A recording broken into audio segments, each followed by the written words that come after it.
गुणवत्ता की गारंटी है हमारी पहचान। हर प्रकार के रुद्राक्ष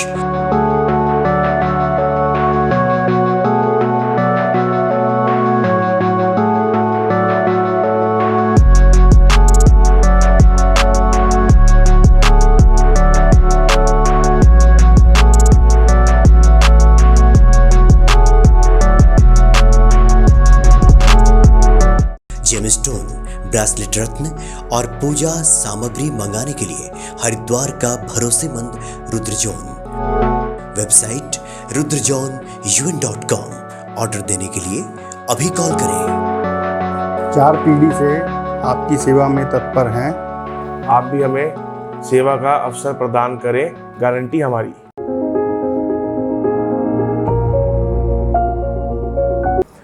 जय सिया राम। जय श्री राम। सब सुख लहे तुम्हारी शरणा, तुम रक्षक काहू को डरना। हनुमान जी की कृपा से, हनुमान जी की पूजा पाठ से इस जीवन में सब संभव है। कल्पनीय अकल्पनीय जो भी सुख हो सकते हैं सब हनुमान जी की कृपा से इस जीवन में मिल जाता है। और इन सुखों का जिक्र गोस्वामी जी ने तो 2 जगहों पे किया है। और देवता चित्त न धरई, हनुमत से ही सर्व सुख करई। आप में से बहुत सारे भक्तों की जिज्ञासा रहती है कि कई बार पूजा पाठ करने के बाद भी, हनुमान चालीसा का पाठ करने के बाद भी छोटी मोटी जो रुकावटें होती हैं जिसकी वजह से जीवन में अनुकूलता प्राप्त नहीं होती। इसी को लेकर हम लोग लगातार प्रयासरत हैं और हमेशा की तरह आपके सामने उपस्थित हैं आपके चिर परिचित ज्योतिषाचार्य डॉक्टर रजनीकांत श्रीवास्तव जी, जो कि ललाट विद्या के भी काफ़ी अच्छे जानकार हैं। स्वागत है आपका आचार्य जी। जय सिया राम। और आचार्य जी ने आज बहुत ही अच्छा विषय को चुना है कि कई बार हमारे घर का जो वास्तु है इसका भी काफ़ी महत्व है, बड़ा महत्व है, और इसकी वजह से भी कुछ दिक्कतें आने लगती हैं आपके जीवन में। तो हनुमान जी की कृपा से, हनुमान जी की साधना से क्या वो उपाय किए जाएं जिससे इस तरह की अगर दिक्कत आ रही है आपके जीवन में तो उसमें सुधार हो सके और आपका जीवन मंगलमय हो सके। आचार्य जी, बहुत बढ़िया विषय आपने उठाया है। आज क्या खास बताने जा रहे हैं आप? जय श्री राम, जय हनुमान जी। दोस्तों, आज का जो सब्जेक्ट है साहब ने बता दिया, ये वास्तु से रिलेटेड है जी। वास्तु के विषय में ये कहा गया कि जो वास्तविक स्थिति होनी चाहिए रहने की या सामान वगैरह रखने की तौर तरीके, उसे हम वास्तु कहते हैं। कई बार हमने क्या देखा है कि ग्रहों की हम लोग पूजा करते हैं, उपाय करते हैं और उसके बाद भी कई रुकावटें पड़ती हैं। जी जी। उससे वास्तु का बहुत बड़ा इफेक्ट है। अब वास्तु का इफेक्ट का मतलब निगेटिव पॉजिटिव का ही खेल है, मान के चलिए। अब जैसे हनुमान जी के सहारा लेके हम लोग कई तरह की वास्तु सही कर देते हैं। अब छोटी सी उपाय बता रहा हूँ। कोई आदमी अपना नया घर बनाता है, पंडित जी ने उनको बताया आप बुनियाद में इस मुहूर्त में आप अपनी बुनियाद को शुरू करेंगे। उसमें आप पंचरत्न डालेंगे, 9 रत्न डालेंगे, ये करेंगे, चांदी का जोड़ा, लक्ष्मी का डालेंगे, सर्पनाग वगैरह रखेंगे। उसके बाद मैं अब देखिए हनुमान जी से जोड़ के चल रहा हूँ। आप भी जानते हैं कि मंगल ग्रह थोड़ा क्रूर ग्रह है। अब बिना मंगल के मंगल नहीं होती है। और भूमि के स्वामी भी हैं। हाँ, आप भूमि के स्वामी हैं, भूमि सुतो बोलते भी हैं मंगल ग्रह को। तो हम लोग क्या करते हैं कि उनके बुनियाद में शहद की शीशी मिट्टी के एक कुल्हड़ में भरवा के जमीन में दबा देते हैं, या शहद की एक शीशी ही दबा देते हैं बुनियाद में शुरू में ही।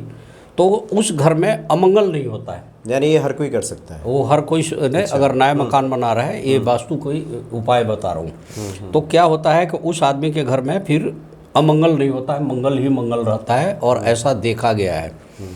इसी तरह से क्या है कि अब शहरों में तो, गांव में तो चलो चल भी जाता था, पूर्व दिशा की मकान ले लो तो हम बनाएंगे तो उत्तरमुखी ही बनाएंगे, द्वार बड़े बड़े होते हैं। अब शहर में तो एक कबूतर खाने की तरह रहना पड़ रहा है। और बहुत सारे ऐसे मकान हैं जो दक्षिण मुखी हैं। हाँ, तो दक्षिण मुखी है, पश्चिम मुखी है, बहुत दिक्कत हो गई है। अब शुरू में ही आदमी के दिमाग में ये बैठ जाता है कि भाई ये तो दक्षिण मुखी मकान है, मैं क्या करूँ। ऋषि मुनियों ने दक्षिण मुखी मकान को उतनी प्रायोरिटी इसलिए नहीं दी थी कि होता क्या है कि मैक्सिमम सूरज की किरणें उस पर आती थी, हीट बहुत ज़्यादा हो जाती थी। और जैसे सुबह के टाइम में जो पॉजिटिव रेज आ रही हैं धीरे धीरे 10-11 बजे के बाद धीरे धीरे होते हुए अब उसमें अल्ट्रा रेज, एक्सरे रेज, कई तरह की रेज आती हैं जो उस मकान में रहने वाले के लिए बड़ी बेनिफिशियल नहीं है। उनका कहने का सेंस यही था। अब क्या है कि आजकल पर्दे का ज़माना आ गया, डोर बंद कर लीजिए, कई तरीके हैं। अगर इस तरह की रेज आ रही हैं, परेशानी बढ़ रही है, एक वास्तु में सबसे बढ़िया है कि हम लोग पंचमुखी हनुमान जी की तस्वीर लगा देते हैं दक्षिण मुखी मकान में। हाँ, अच्छा। तो उससे क्या होता है कि उस घर का वास्तु दोष बहुत कुछ बैलेंस हो जाती है। उससे वास्तु दोष काफ़ी कुछ बैलेंस हो जाती है। अब एक बात आके आ रही है, तस्वीर कहाँ लगाई जाती है? मुख्य दरवाजे हाँ, पे? मुख्य दरवाजे के ऊपर आप लगा दीजिए, बाहर की तरफ। हाँ, बाहर की तरफ लगा दीजिए। तो पंचमुखी हनुमान जी के आप भी जानते हैं कि किसी भी तरह के षड्यंत्र को काट जाते हैं। हनुमान जी के सामने तो कोई संकट आती ही नहीं। कोई षड्यंत्र भी कोई कर रहा है, अड़ोसी करे, पड़ोसी करे, कोई शत्रु करे, चाहे किसी तरह की निगेटिव ऊर्जा आती है, तो पंचमुखी हनुमान जी उसकी आपको रक्षा करते हैं। बशर्ते कि 100 पीस के लगाने के बजाय उन पर थोड़ा सा आप ध्यान भी कीजिए, उनका हाथ भी जोड़िए, मतलब श्रद्धापूर्वक। हाँ, अच्छा, बहुत सारे शहरों में तो चूँकि दक्षिण मुखी मकानों की कतारें होती हैं, हाँ, और उसको बदला भी नहीं जा सकता, तो ये सबके लिए एक सलाह दी जा सकती है, ये सबके लिए सलाह दी जाती है। बस ये मैं ज़रूर कहूँगा कि जिनका दरवाजे पर अगर आप हनुमान जी को खड़ा कर रहे हो या घर में हनुमान जी रख ले हो, तो नॉनवेज खाना छोड़ दीजिए। घर के अंदर नॉनवेज खाना छोड़ दीजिए। वैसे भी मैं बता दूं, एक रिसर्च हुई है ज्योतिष में और वास्तु में, हम लोग एक औरों का छोड़ दीजिए, मैं अपनी बात बता रहा हूँ कि जो लोग नॉनवेज नहीं खाते हैं, जो लोग नॉनवेज नहीं खाते हैं, तो उनका क्या देखा गया है कि उनका मंगल बड़ा फेवर लेता है।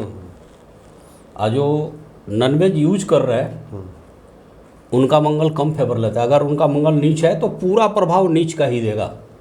अब वही कोई जिसका जन्म से नीच का था मंगल, लेकिन वो नॉनवेज नहीं खाता है, शाकाहारी है, तो उसका मंगल नुकसान कम करता है। ये एक लेटेस्ट रिसर्च की बात बता रहा हूँ।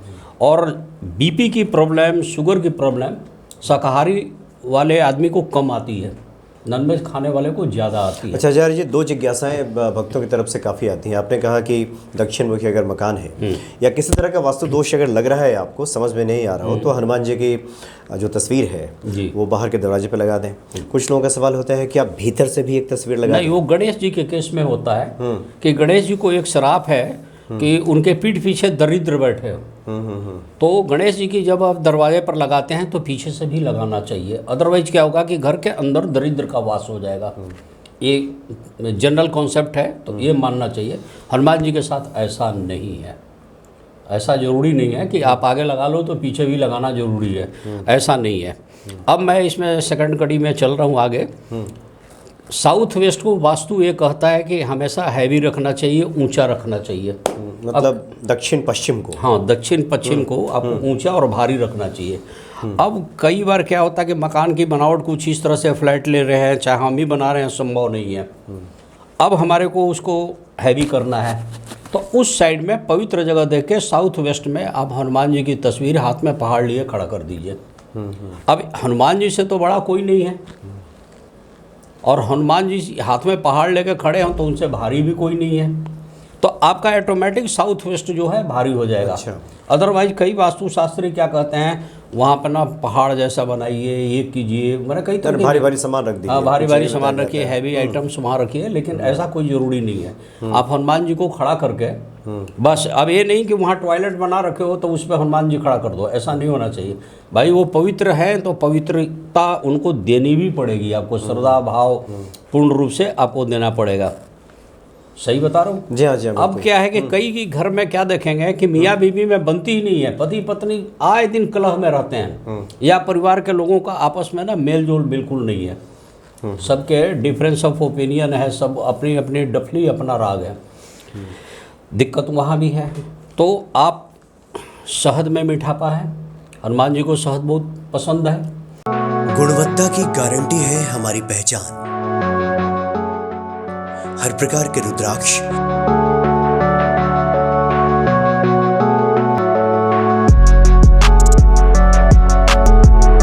जेमस्टोन, ब्रेसलेट रत्न और पूजा सामग्री मंगाने के लिए हरिद्वार का भरोसेमंद रुद्रजोन। Website rudrajon.com। ऑर्डर देने के लिए अभी कॉल करें। 4 पीढ़ी से आपकी सेवा में तत्पर हैं। आप भी हमें सेवा का अवसर प्रदान करें, गारंटी हमारी। आप अग्निकुंड हम लोग बोलते हैं ईस्ट और साउथ को। अच्छा। साउथ और ईस्ट के जो कॉर्नर होता है उसे अग्निकुंड बोलते हैं। दक्षिण पूर्व है।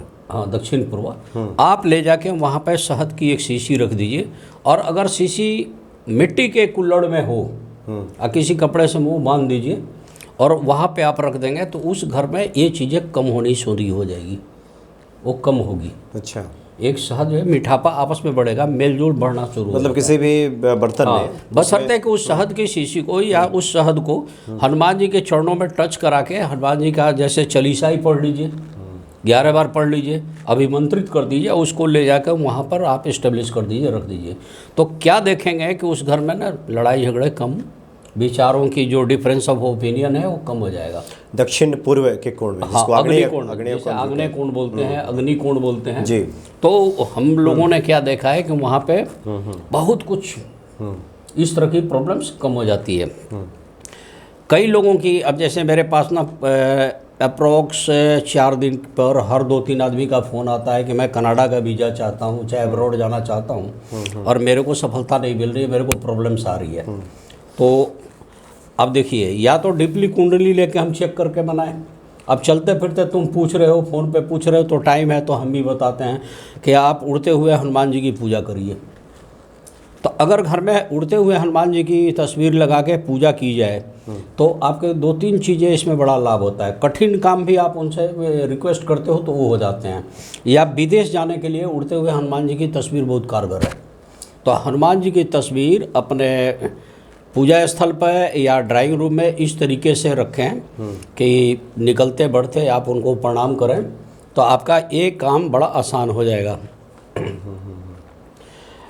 गांव से लेकर शहर तक चले जाइए, पढ़े लिखे से अशिक्षित तक जाइए, हर 50 फैमिली में 5-7 फैमिली ऐसे मिल जाती है कि हमारे को ना किसी ने कुछ कर रखा है या मेरा कार्य को मान रखा है। अब कितनी सच्चाई है आप भी समझते ही हो जी। हर आदमी साइकोलॉजिकल रूप से भी पीड़ित है, और उनके ऊपर कोई भी काम किसी भी कारण से रुक गया तो हमारा तो किसी ने कारोबार बंधवा रखा है। एक कॉमन बातें हाँ, बहुत सारे इस तरह के सवाल आते हैं। सवाल होता है, मैं माना कि 5% उसमें करेक्ट भी है, लेकिन सवाल है। तो मैं बता दूं कि जिस घर में हनुमान चालीसा का पाठ होता है, हनुमान जी की पूजा होती है, हनुमान जी की तस्वीर लगा के विधिवत अगर हम कर दें तो ऊपरी बाधा कोई भी नहीं ठहरता। भूत पिचास निकट नहीं आवे, महावीर जब नाम सुनावे। तो ऊपरी कोई भी बाधा उनके सामने नहीं आएगी। अब अगर ज़्यादा डाउट है, कोई बहुत ज़्यादा डिप्रेस है या उसको काफ़ी भय लग रहा है, तो हींग की शीशी ले लीजिए, हींग हनुमान जी के चरणों में टच कराइए, आशीर्वाद लीजिए हनुमान जी का, और उसको पानी में घिस के अपने नाभि में लगाए कीजिए। कोई बच्चा सोते सोते डर रहा है, चाहे बड़ा भी के मन में भी अकेले सोने में डर लग रहा है, ये उपाय वो भी कर सकता है। अच्छा। या फिटकिरी लीजिए, हनुमान जी के चरणों में टच कराइए, उस पर हनुमान जी के सिंदूर से उसके ऊपर ओम बनाइए, चाहे श्री राम लिख दीजिए, जो भी है हनुमान जी के सिंदूर से ही लिखना है। अलग सिरहाने रख के सो जाइए। कई लोग तो हनुमान चालीसा लेके सोते हैं, बशर्ते कि पवित्रता मेंटेन करनी है, शुद्धता में, पवित्रता में कोई। अच्छा आचार्य जी, इसी से जुड़ा बहुत सारे लोगों ने पहले भी कमेंट किया है कि हम लोग अगर वास्तु के हिसाब से, वैसे तो घर में जो हम मंदिर स्थापित करते हैं, या तो हम पूरब की तरफ ही मुख करके ज़्यादा पूजा पाठ करते हैं, कभी कभी पश्चिमाभिमुख होकर के भी करते हैं। हनुमान जी की जो तस्वीर लगाएं, अगर वास्तु है वो तो दक्षिण दीवार पर लगा दिया तो उत्तर की तरफ देखेंगे वो, तो उनकी पूजा स्थल में कहाँ होनी चाहिए? मैंने देखिए जनरल अलग अलग फल के लिए अलग अलग जगह। हम लोग जनरल कोशिश ये करते हैं कि जिसकी नियमित रूप से ये मंदिर बना के या मंदिर में पूजा करो, आपका मुंह पूरब हो, और हनुमान जी को इस तरह से स्टेबलिश उनको उनका दक्षिणामुखी मुंह हो जाए, दक्षिण की तरफ उनका मुंह हो जाए, समझे? तो उससे क्या होगा कि उसके ज़्यादा बेनिफिट्स मिलते हैं। तो कहते हैं ना कि दक्षिणामुखी, हाँ, चूँकि पराक्रम उन्होंने ऐसे किया है। और दक्षिण में जितने राक्षस दैत्य या निगेटिव ऊर्जा के जो सोर्सेज हैं, उसकी तरफ हनुमान जी का चेहरा अगर रहेगा तो किसी को इधर फटकने की जरूरत नहीं होती है, हिम्मत नहीं होती है। तो हनुमान जी से ये प्लस पॉइंट ये है। अब देखिए कई बार क्या होता है, एक और चूँकि मेरे मन में ध्यान आ गया मुझे, बहुत सारे लोग अपनी गाड़ियों में उड़ते हुए हनुमान जी का लगाते हाँ जी, हैं। हाँ जी। जैसे जहाँ मिरर होता है वहाँ आप देखेंगे कि गदा लेकर के एक उड़ते हुए। मैंने भी लगा रखा है, हमारी बिटिया ने लगा रखा है, तो अच्छा, मैं भी तो लेके चलता उसका कुछ मतलब हूं। उसका लॉजिक ये है कि मारुति नंदन इन्हें बोलते ही हैं, पवन की गति से चलने वाले होते हैं हनुमान जी।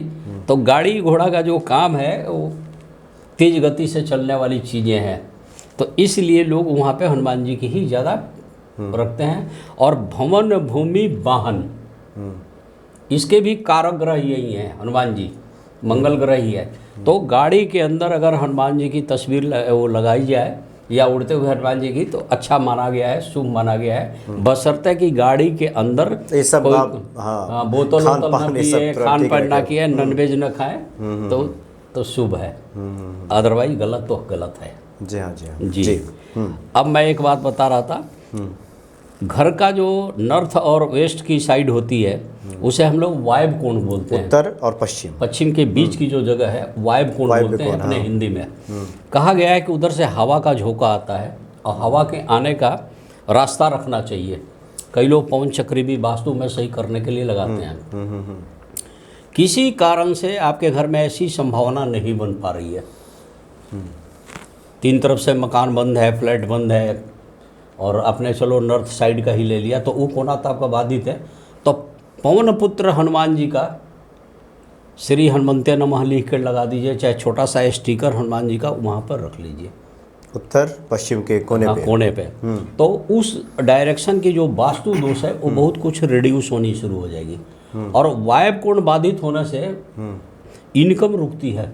अच्छा, और कुबेर जी का प्रवेश नॉर्थ से होती है, लक्ष्मी जी कुबेर जी का, तो वहाँ से भंडार कोण भी हम लोग बोलते हैं वायव्य को। तो इसलिए उस कोण पर हनुमान जी का सहारा लेके हम लोग उसको भी सही कर लेते हैं। यानी जिसकी आमद कम है, हाँ। वैसे लोगों को सलाह दी जा सकती है कि हाँ लोग जी, लगा हाँ लें जी, वहाँ हाँ जी, पे। हाँ जी। तब पवन की गति से आने वाले पवन पुत्र हनुमान जी का वहाँ पे एक तस्वीर लगा दें, बशर्ते कि निकलते बढ़ते आप हाथ जोड़िए और वहाँ पे कोई अशुद्धि वाला कोई चीज़ ना हो। ये चीज़ें हैं। अब मैं आपको बताऊं कि जिस घर में फैमिली में हर आदमी का विचार आपस में नहीं मिला है, चलो लड़ाई नहीं है लेकिन विचार ही नहीं मिल रहा है, वैचारिक मतभेद है। हाँ, जैसे कोई भाजपा वाले हैं, कोई सपा वाले हैं, कोई कांग्रेस वाले हैं, एग्जाम्पल बता रहे हैं, अपनी डपली अपनी राह। तो वैसे घर में आप गुलाब जल की शीशी लीजिए, हनुमान जी के चरणों में रखिए, हनुमान चालीसा 11 बार पढ़िए, अभिमंत्रित कर दीजिए, उसका ढक्कन खोल के 1-2 बूंद उनके चरणों पर गिरा लीजिए और बाकी शीशी लाइए, और उस गुलाब जल के परिवार के लोग अगर पानी में डाल कर नहाएं तो फार बेटर, और नहीं तो अपने अपने बेडरूम में थोड़ा थोड़ा छिड़क दें।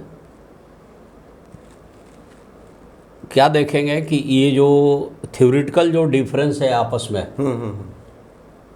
तो मत का भेद वो कंट्रोल कर देगा। ये देखिए, मन का भेद अलग है और मत का भेद अलग है, तो बहुत कुछ इसमें सुधार आ जाएगी। अच्छा, लेकिन आशीर्वाद किसका मिला? हनुमान जी का। हनुमान जी को गुलाब बहुत पसंद है, लाल चीज़ उन्हें पसंद ही है, तो उससे क्या है तो उसमें सॉफ्टनेस बहुत होती है। और हनुमान जी जितने ही दैत्यों के लिए, निगेटिव लोगों के लिए क्रूर है और महाबली हैं, उतने ही सॉफ्ट आदमी है और संयम में रहने वाले हैं। तो हनुमान जी की इसमें वो लिया जाता है। अब गीत संगीत में इंटरेस्ट लेने वाले लोग हैं, कलानिधि के जो धनी लोग हैं, तो कई बार हम लोग बोलते हैं ना कि आप संडे के दिन पान जरूर खा लेना। अच्छा, बोलते हैं हम लोग। वैसे लोगों को हम लोग, हनुमान जी को आप पान का बीड़ा चढ़ाइए और उसके बाद प्रसाद के रूप में उसको, अगर पूरा पान नहीं खाने का मन है तो थोड़ा सा ओठों में टच करा लीजिए, कि जो खाने वाला है उसको खिला दीजिए। तो उसमें क्या होगा कि कलानिधि में ग्रोथ बढ़ती है। कलानिधि में ग्रोथ बढ़ने से क्या होगा कि उस आदमी को ना डेवलपमेंट प्रोग्रेस बहुत अच्छी जो लोग भी कला से जुड़े हुए लोग हाँ, हैं, कला तो से ये है, जिसका कवि है, रविवार को, हाँ, संडे के दिन पान हम लोग देते हैं। कई लोग मंगलवार को भी खा लेते हैं। और वैसे भी वे रोजी रोजगार के लिए सबसे बढ़िया जो होता है, हनुमान जी को पान का बीड़ा चढ़ाया जाता है। मंगलवार को आप पान का बीड़ा चढ़ा दीजिए, सैटरडे को चढ़ा दीजिए, हनुमान जी को पान का बीड़ा चढ़ाया जाता है। और आप उसको चढ़ा दीजिए वजह से कि उसके अंदर चूना ना हो, जर्दा ना हो। जी, जो पान वाले होते हैं पनवाड़ी, उन्हें पता होता है कि हनुमान जी के लिए पान का बीड़ा बना दें। वो बना के खूब सुंदर सजा के लौंग इलायची डाल के और उसमें लौंग उसका क्लिप जैसा लगा बना के और वो भेज देते हैं। तो वैसे आदमी को बड़ा लाभ मिलता है। तो वास्तु में ये चीज़ें मैं हनुमान जी से जोड़ के बोल रहा हूँ कि कई चीज़ें बड़ी सही है। अब मैं आपको बताऊँ तो जिस घर में दुश्मनी बहुत हो गई है बाहर के किसी आदमी से और केस मुकदमे चल रहे हैं, विवाद है, कोर्ट कचहरी का मामला है, तो उस घर में मंगल यंत्र या हनुमान यंत्र हनुमान जी के पास रख के पंडित जी से अभिमंत्रित करा दीजिए। नहीं पंडित जी मिल रहे हैं, गंगाजल से साफ कीजिए, कलावा लपेटिए और 100 बार हनुमान चालीसा पढ़िए, 108 बार पढ़िए और उसको ले आके अपने घर में, घर के मंदिर में इस्टेब्लिश कर लीजिए और रोज़ उसका पूजन कीजिए। तो क्या देखेंगे कि आपकी शत्रुता का ग्राफ नीचे आना शुरू हो जाता है या विवाद जल्दी थमने लगती है। ये वास्तु का बहुत बड़ा उपाय बता रहा हूँ आपको। शत्रुओं में कमी आती है। हाँ, शत्रुओं में कमी आती है, शत्रुता कम दे। चाहे कई बार क्या होता है कि शत्रु के साथ चलता रहता है, छोड़ यार इतने दिन से लड़ रहे हैं, कंप्रोमाइज़ करते हैं। एक स्टेज ऐसी भी आ जाती है तो लोग ऐसे भी कर लेते हैं। आपने देखा होगा एक कॉमन बातें ऐसी है कि साहब मैं तो बहुत दिन से मकान बेचना चाहता हूँ, चाहे ज़मीन बेचा, ये बिक के नहीं दे रहा है, या ये तो रेट नहीं लगता है, या कस्टमर आते तो हैं देख के चले जाते हैं लेकिन हमारा रेट नहीं मिल रहा है, मेरा सारा काम रुका हुआ है, अब फंसे रहते हैं। ऐसे लोगों के लिए हम लोग क्या सलाह देते हैं कि एक बाज़ार से ना मंगलवार को ही परचेज करके लाइए मारुति यंत्र, और उस मारुति यंत्र को ले आके अभिमंत्रित करवाइए किसी पंडित जी से हनुमान मंदिर में, और वो हनुमान मंदिर कम से कम सिद्ध हो, मैंने बहुत ज़्यादा वहाँ बहुत दिनों से पूजा। अब ये नहीं कि कल परसों का मंदिर बना हो, वहाँ नहीं, आप वहाँ पर अभिमंत्रित कराइए। 10 साल पुराना मिल जाए तो बहुत अच्छा। जैसे किसी को अभी मैंने बताया कि भाई चोपले चले जाना, वहाँ के हनुमान जी कम से कम हम 30 साल 35 साल से देखे जा रहे हैं। कहाँ चले जाना? चोपला पे, गाजियाबाद। अच्छा। तो अभिमंत्रित करा के वो लाए और अपने पूजा स्थल पर उन्होंने उसको, हम लोग सलाह देते हैं कि जिस ज़मीन को बेचना है उसमें पवित्र जगह पे गड्ढा खोदिए और मारुति यंत्र को खड़ा ही उसके अंदर रख के और उसको मिट्टी से ढक दिया जाता है। उस पर गंगाजल चढ़ा के धूप बत्ती करके हनुमान जी से प्रार्थना की जाती है, क्योंकि पंडित जी अभिमंत्रित करके देते हैं। अगर किसी कारण से ज़मीन नहीं है, फर्श ही है, फर्श पक्का बना हुआ है, कोटा स्टोन लगा है, मार्बल लगे हैं, जो भी लगा है, या आप फर्स्ट फ्लोर पे है, सेकंड फ्लोर पे है, ऐसी स्टेज में आपको क्या करना चाहिए कि एक गमला लीजिए, उस गमले के अंदर उसको डाल दीजिए और सेम प्रक्रिया अपनाइए। आप पूजा पाठ करके और उसके अंदर दबा के मिट्टी से ढक दीजिए, लेकिन उसको दबाना खड़ा होता है, खड़ा ही रहता है। आप क्या देखेंगे कि बहुत बढ़िया से अगर पूजा करके और रोज़ आप नहा धोवा के वहाँ धूप अगरबत्ती करके प्रार्थना करते हैं हनुमान जी को, तो बहुत अच्छा रेट में और जल्दी से जल्दी ज़मीन बिक जाती है, चाहे वो फ्लैट आपकी बिक जाती है। ये बहुत बढ़िया बात आपको बता रहे हैं, मारुति यंत्र का कमाल। अब मारुति यंत्र भी 2 तरीके का होता है। कुछ लोगों का क्या होता है कि उसकी गाड़ी बार बार एक्सीडेंट होती है, बढ़िया ड्राइवर है, पहले जो गाड़ी थी वो एक्सीडेंट नहीं होती थी, बाद में वो पुरानी हो गई, नया उन्होंने ले लिया और जब से गाड़ी ली है आए दिन ठुक जा रही है, आए दिन एक्सीडेंट हो जा रही है, उन्हें लॉस तो होती है। ऐसे स्टेज में हम लोग मारुति यंत्र एक और होती है, उनको बोलिए कि उसको ले आके पंडित जी से अभिमंत्रित करा के अपने गाड़ी के अंदर रख लें मंगलवार के दिन और हनुमान जी से प्रार्थना करें। आप क्या करेंगे, गाड़ी का एक्सीडेंट होना बंद हो जाएगा और बहुत कुछ सुधार हो जाएगा। तो ये सब खासियत है हमारे हनुमान जी में। जी जी। 2 और जिज्ञासा है लोगों की, चूँकि आपके पिछले सारे कार्यक्रमों को देखने के बाद अच्छा। लोगों ने लिखा है, कुछ ने लिखा है कि हम लोग की तो ऐसी स्थिति हो जाती है कुछ लोगों की कि ढेर सारे उपाय सुनते हैं, वो ये भी करना है वो भी करना है और आखिर में कुछ कर नहीं पाते। कुछ ऐसे लोग भी हैं, सुनते तो काफ़ी हैं लेकिन वो एक्शन में नहीं आ पाता। दूसरा, एक बहुत पुराने भक्त हैं, उन्होंने आपसे जानना चाहा है कि कई बार आपने बताया भी है कि हनुमान जी तो वैसे सब कुछ कर देते हैं, उनकी कृपा प्राप्त हो जाए तो सब संभव है ही, फिर भी बहुत सारे ऐसे हमारे पूर्व जन्म के कर्म हैं, प्रारब्ध है, तो उनका सवाल यह है कि क्या ऐसे ही समय बीतता जाएगा, पूरा जीवन क्या वो प्रारब्ध ही काटते काटते निकल जाएगा कि कोई रास्ता निकलेगा। देखिए अब मैं उसका तरीका बता दूं। कभी भी पूजा करने बैठिए तो सबसे पहले आप गणेश जी से शुरू करेंगे। गणेश जी के सामने फिर घर में लक्ष्मी जी रखी रहती है, गणेश लक्ष्मी की पूजा होती है। उसके बाद अपने इष्ट देव, आराध्य देव, जितने देवी देवता हैं पूजा कर लीजिए। उसके बाद उनसे एक क्षमा प्रार्थना की एक प्रॉपर्टी आती है, ये विधि है। हे परमपिता परमेश्वर, हे समस्त देवी देवतागण और हमारे घर में आवाहित प्रतिष्ठित जितने भी देवी देवता हैं, आपसे मैं क्षमा मांगता हूँ कि मेरे से इस जन्म में कोई भूल हुई है, लापरवाही हुई है, गलती हुई है, पाप हुई है या पूर्व जन्म का कोई प्रारब्ध है, इसके लिए मैं नाक रगड़ के क्षमा मांगता हूँ, मुझे हमें क्षमा कर दें। हे परमपिता परमेश्वर, हे समस्त देवी देवता लोग, इस तरह से क्षमा मांगिए और नाक रगड़िए वहाँ पे। मतलब सच में रगड़ना है। हाँ, नाक मतलब रगड़िए या एक झूठ भाव करके है, करवा दो, अच्छा। भाव प्रकट करिए और क्षमा जरूर मांगिएगा। आप कोई भी पूजा करिएगा, हवन पूजा पाठ करके बाद क्षमा मांगने का एक रिवाज है, लेकिन उस क्षमा में आपको इस जन्म के किए हुए कर्मों के बदले और पूर्व जन्म में संचित कोई पाप रह गई है जाने अनजाने में, उसके लिए माफ़ी मांगिए आप। और परमपिता परमेश्वर, ये देवी देवता में इतनी खासियत है, ये देवता हैं, ये हमेशा ही अच्छी चीज़ देते हैं। देवी लोग हमें सुख शांति देती हैं, देवी माता बोलते हैं, देवता लोग बोलते हैं। इनसे आप क्षमा मांगिए, आपको ये सही कर देंगे। आपको क्षमा मांगना पड़ेगा और उनसे बोलिए, उनमें ये बोलना पड़ेगा कि पूर्व जन्म का जो भी संचित पाप हो हमें क्षमा करिए, और कान भी पकड़िए। आपने कई बार देखा होगा कि मंदिर के सामने लोग गाड़ी रोक लेते हैं, उन्हें टाइम नहीं है मंदिर में जाने के, फिर भी वो कान पकड़ के ऐसे ऐसे कई बार करते हैं ना, वो अपना प्रायश्चित की जाती है।